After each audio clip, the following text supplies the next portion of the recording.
did she get here? My God, Walter, how much more money do you need? This man was crazy. I'm an artist.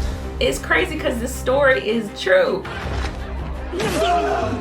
What's up, y'all? My name is Brianne if you are new here, and I want to leave a quick review on the movie Big Eyes by Tim Burton. Now, spoiler alert, if you have not seen this movie yet, be sure to check it out first so that we can get into the deets, because it was crazy. I was kind of in a funk, so I just wanted to watch something that was going to inspire me. And little did I know, this movie took a whole turn. But first, let's get into the main character, Margaret Keane. Her work is very melancholy, very melodrama. The eyes that she's known for literally stares back at you. So she briefly describes how she had surgery when she was younger, which briefly left her deaf. And so her main focus was just focusing on people's conversations. And she would study people with their eyes. And she felt like eyes were the window to the soul. And so that's how we came up with this doe eyes kind of concept that she is known for. The 1950s through the 60s is when her work really took off. But she met this womanizer, Walter Keane. He was Delulu, okay? He was crazy. This man was crazy. He was searching for his next victim so that he could live through them through this wild dream of wanting to be a painter. But little did we know, the man ain't had one lick of artistic bone in his body. You could tell he had a really big mouthpiece. Like, he knew how to market himself. And so come to find out, the man was not even a painter. Anyway, so he discovers Margaret in this park. Because of her divorce and because of her being in this vulnerable state, he was able to easily woo her, and they went out on a date. And then next thing you know,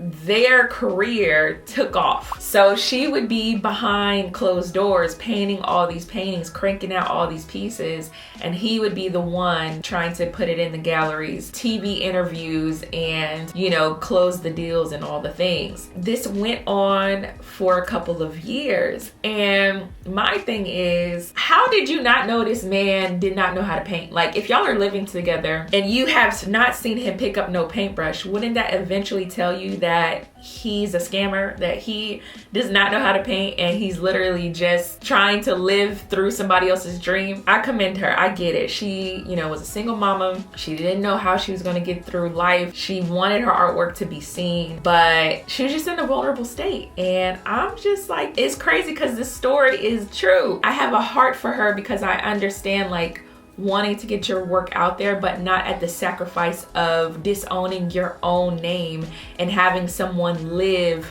in the spotlight in your dream, all because of your own insecurities or, you know, frailties.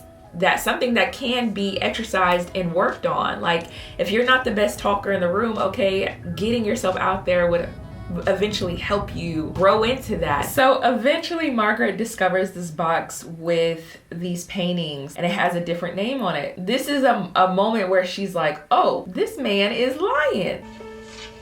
Staring at the greatness of the masters! Walter, And he just lying. have you even been to Paris? Look at his face. No, you haven't, sir. If you tell anyone, I'll have you taken out. I know people. I'ma just say, he crazy. He is crazy throughout the whole movie. Because of him threatening her, she ends up packing and moving to Hawaii. He has this come to Jesus moment, more so like come to Jehovah Witness. No shots of Jehovah Witnesses.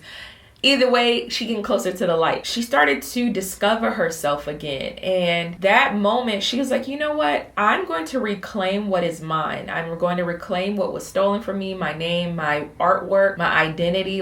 And so she takes him to court. They basically have a paint-off in the freaking courtroom. When I tell you this man is a habitual liar, like, he literally tried to make it seem like his arm was messed up.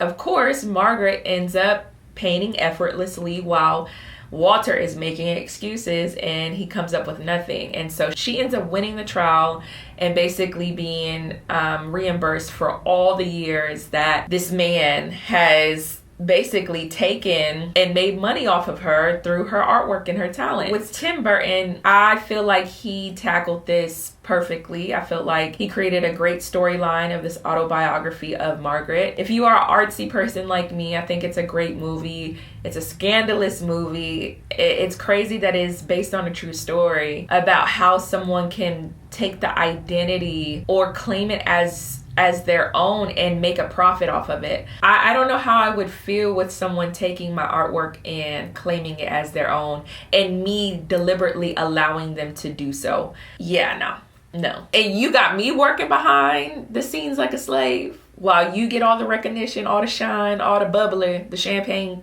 clinking. No sir. So my takeaway is he was Delulu. She was low-key Delulu herself, but she came out on top. At the end of the day, she just wanted her work to be recognized, but not at the sacrifice of her losing herself in the process. And thankfully, you know, her name and her work continued to live on as she continued to claim it and revamp it for herself, while Mr. Walter Keane ended up basically passing away penniless. Now, I don't wish that on nobody, but he got what came to him. Because you can't be out here scamming people, trying to get a deal off somebody just because you trying to make a buck or two. Tim Burton, you did a great job. I think even with your movies like Beetlejuice, Edward Scissorhands, Pee-wee Herman, I think that is his name. All the classics, like, you did a great job, even with the big-eyed visuals on the actual people. Like, she started going crazy. She was so tormented in her mind of being trapped and not being able to claim her work as herself that she started to see her everyday life as her paintings. I just think how you allow somebody to take over your life and have such control that you feel so confined and so like in your own head that you do start kind of losing a screw or two, because it's like you're not living out your truth. And I'm so glad that she found her truth, because it's no amount of money in the world or recognition in the world that I will allow somebody else to try to live through me or try to claim my work as their own. It takes the life out of you.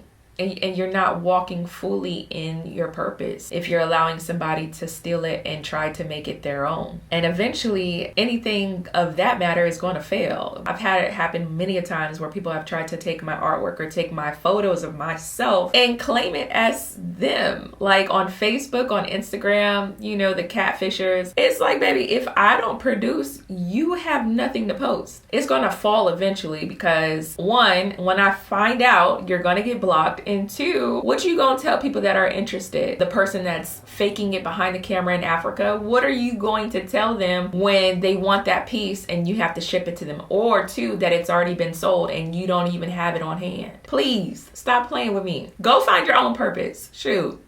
It's a great thing. So she lived a great long life. She recently passed in 2022, and her work continues to live on and continues to tell stories. So I just think it was a great movie, and I just wanted to leave my little 2 cents.